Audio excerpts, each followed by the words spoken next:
мутобиқи нақшаи агентии давлатии ҳифзи иҷтимоии шуғли аҳолӣ ва муҳоҷират дар шаҳри Хисор ярмаркаи ҷойҳои кори холӣ ва вазифаҳои озод гузаронида шуд. Дар ярмаркаи мазкур наздик ба 30 корхона, ташкилоту идораҳо ва муассисаҳои шаҳри Хисор иштирок намуда, зиёда аз 400 ҷойҳои кори холиро пешниҳод карданд. То имрӯз аз тарафи раёсати агентии давлатии ҳифзи иҷтимоӣ шуғли аҳолӣ ва муҳоҷират дар шаҳри Хисор тариқи гузарондани чунин ярмаркаи ҷойҳои холӣ садҳо нафар шаҳрвандони бекор ба кор таъмин гардида, ба 86 нафар барои касбомӯзӣ роҳхат дода шуд. Дар маҷмӯъ қариби 200 нафар шаҳрвандони бекор ба шуғлнокӣ ҷалб карда шудааст.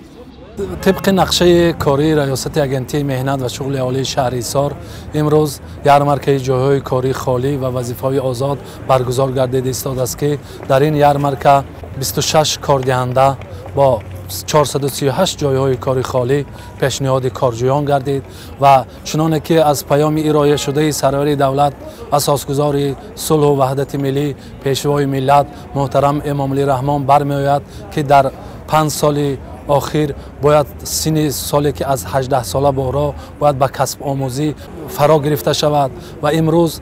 در این یارمارک 86 نفر شهروندان بیکار به کسب آموزی فرستاده شد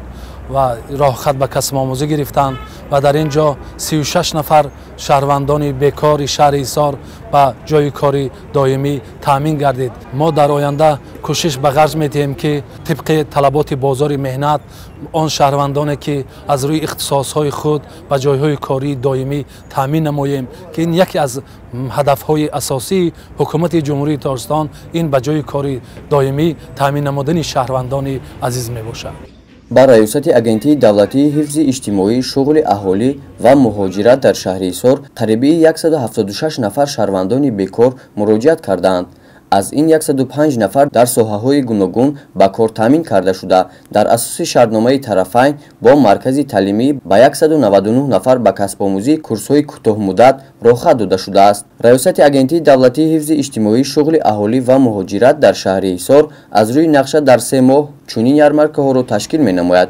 имрӯз дар ин ярмарка дар 13 ташкилоту корхона наздик ба 50 нафар соҳиби ҷойи кори доимӣ гаштанд.